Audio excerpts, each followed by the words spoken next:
प्रिय आत्मीय दाजुभाइ दिदीबहिनीहरू, हामी नेपालीहरूको घर आँगनमा नयाँ वर्ष 2082 आइपुगेको छ। नयाँ घाम, नयाँ ज्योति, नयाँ उत्साह लिएर आएको नयाँ वर्षको उपलक्ष्यमा देश तथा विदेशमा रहे बसेका सम्पूर्ण नेपालीहरूको सुख र शान्तिको मङ्गलमय शुभकामना।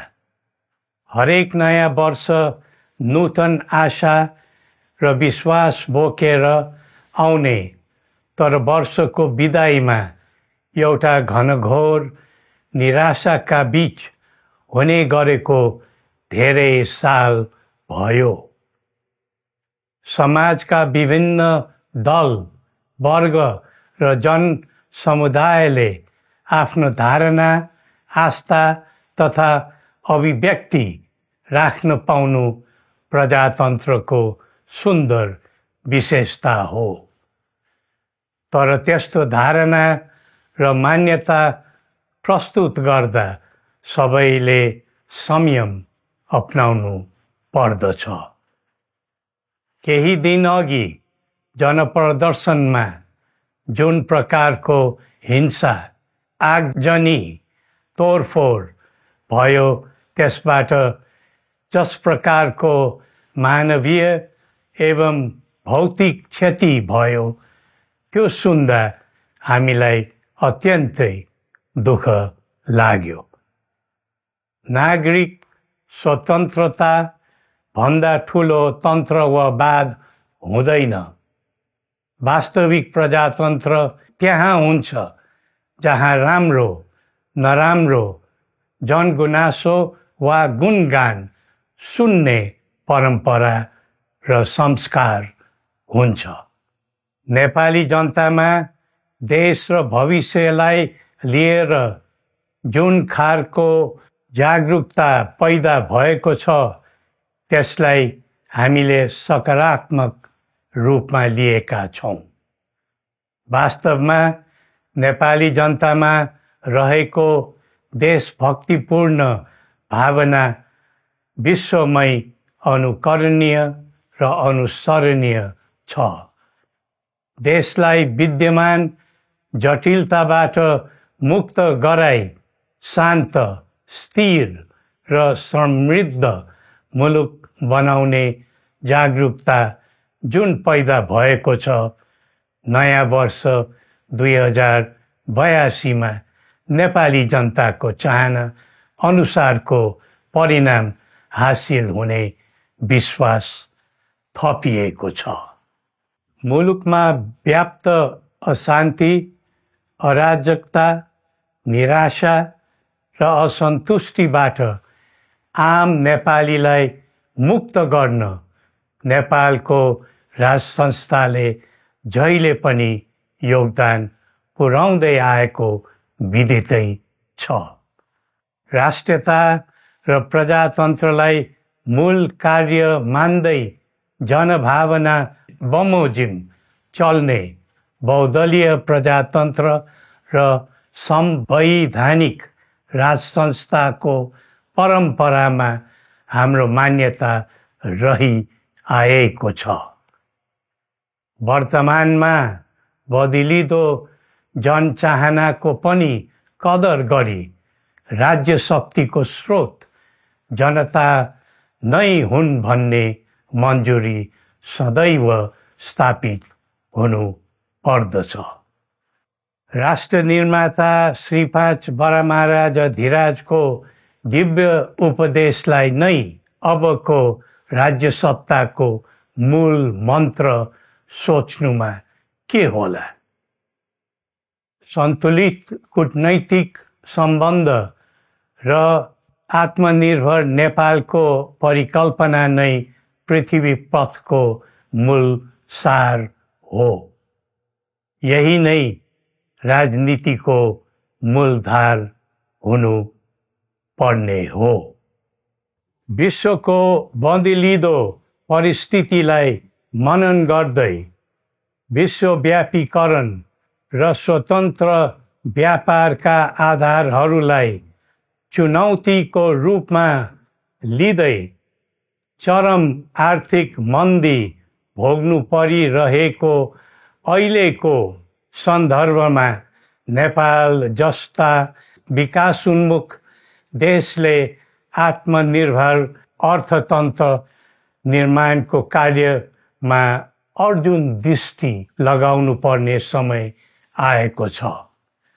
स्वदेशी स्रोत साधनको प्रयोगले स्वदेशमै उत्पादन गरी स्वदेशमै खपत गर्दै आन्तरिक अर्थतन्त्रको चक्रभित्रबाटै मुलुकको समग्र अर्थतन्त्र आत्मनिर्भर र चलायमान गराउनु पर्ने विश्व परिवेश निर्माण हुँदैछ भन्ने सङ्केतहरू देखा परिरहेका छन्। विश्वकै उत्कृष्ट यो भूमिमा बाँच्न समेत गाह्रो हुने स्थिति पैदा भएपछि बढ्दो युवा पलायनलाई रोकी युवा शक्तिको श्रम र सिपलाई स्वदेशमै उच्च उपयोग गर्नु पर्दछ। युवा स्वरोजगारको निम्ति अवसरहरूको खोजी गरी नेपालमै आय आर्जन गर्न सक्ने वातावरण तयार गर्नुपर्ने आजको पहिलो आवश्यकता बनेको छ। सबै नेपालीको तन, मन र ध्यान त्यसैमा लगाउनु परेको छ। विश्वभरि छरिरहेका नेपालीहरू एकताका सूत्रमा बाँधिन अब ढिला गर्नु हुँदैन। आफ्ना ज्ञान, सिप र सामर्थ्य मात्र होइन, त्यहाँ आर्जेको पुँजी, स्रोत र साधन समेत नेपालमै लगाउनु पर्दछ भन्ने भावना सबैमा जागृत गराउनु परेको छ।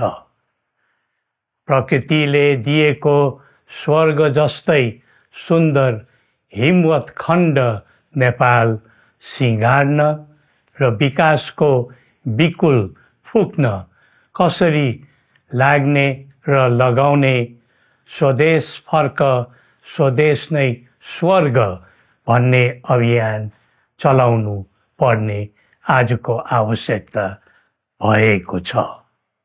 जनभावना र चाहना बुझी मुलुकको समग्र संरचनामा नै हेरफेर र सुधारका कदम चाल्नुपर्ने तथ्य स्पष्ट देखिन्छ। शिक्षा, स्वास्थ्य र दैनिक कामकाजका पद्धति र प्रणालीहरूमा आमूल परिवर्तन र सुधार गरी यिनको आधुनिकीकरण अनिवार्य भइसकेको छ। युग प्रविधिको हो, सावधानीपूर्वक उपयोग गर्नु सकेमा राष्ट्रको योगदानमा ठुलो टेवा पुग्न सक्नेछ। सुशासन र भ्रष्टाचार मुक्त प्रशासन मूल नारा हुनु पर्दछ। हामी अस्थिरता, अशान्ति, अराजकता, विपन्नता र भ्रष्टाचारको अन्त्य चाहन्छौँ। त्यसका निम्ति नेपाली जनताबाट हुने हरेक प्रयासहरूमा एकबद्धता रहनेछ। मुलुकको गिर्दो अर्थव्यवस्था, रुग्न हुँदै गएको औद्योगिक उत्पादन, बढ्दो राष्ट्रिय ऋण र बेरोजगारी, रक्षात्मक बन्दै गएको राष्ट्रियता, राष्ट्रिय एकता, सामाजिक सद्भाव, मौलिक धर्म, संस्कृति तथा जनस्तरमा बढेको निराशा, असन्तुष्टि हाम्रो चिन्ताको मूल विषय हो। नागरिक पलायनसँगै पुँजी पलायन, भ्रष्टाचार र व्यथिति देशले थाम्नै नसक्ने स्तरमा झाँगिएको छ। यो स्थितिमा नयाँ वर्षलाई उपलब्धिमूलक बनाउनु हामी सबै नेपालीको सामूहिक र एकताबद्ध प्रयास अपरिहार्य भएको छ। नेपाली बीच द्वन्द्व नहोस्, परस्पर अविश्वास र हिंसाको दुःखद मनोस्थिति नबनोस्, देशवासीहरू कुनै पनि नाम र न्युहुमा ध्रुवीकृत नबनुन् भन्नेतर्फ हामी सदैव सचेत र संवेदनशील छौँ। नेपालीको एकतामा नै नेपालको भविष्य निहित रहेको यथार्थलाई हामीले आत्मसात गरेका छौँ। सबैले यही वास्तविकतालाई आत्मबोध गर्नुपर्दछ भन्ने ठान्दछौँ। हाम्रा आह्वान हामी कसैको निजी स्वार्थपूर्तिका निमित्त होइन, कुनै खालको सैद्धान्तिकवाद वा विचारको होइन। समग्र राष्ट्रको स्वाधीनता, समग्र जनताको सम्प्रभुता तथा नेपाल र नेपालीको सुखमय प्रतिष्ठाको निम्ति हो। आफ्नै प्रकारको अग्रणी राष्ट्र हामीले नै बनाउने हो अनि आफ्नो स्वतः र अस्तित्व हामी आफैले उठाउने हो। संसार धेरै अघि बढिसक्यो, तर हामी यो वा त्यो वादको चक्रव्यूहमा फँसेका छौँ।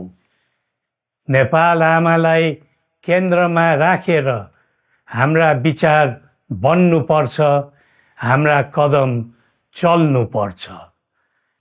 हरेक समस्याको समाधान संवाद, सहमति, समन्वयन र सहकार्यबाट हुन सक्छ। आगामी वर्ष नेपाली इतिहासको स्मरणीय र सुनौलो सम्झना बन्नुपर्छ र बनाउनु सकिन्छ भन्ने विश्वास हामीले लिएका छौँ।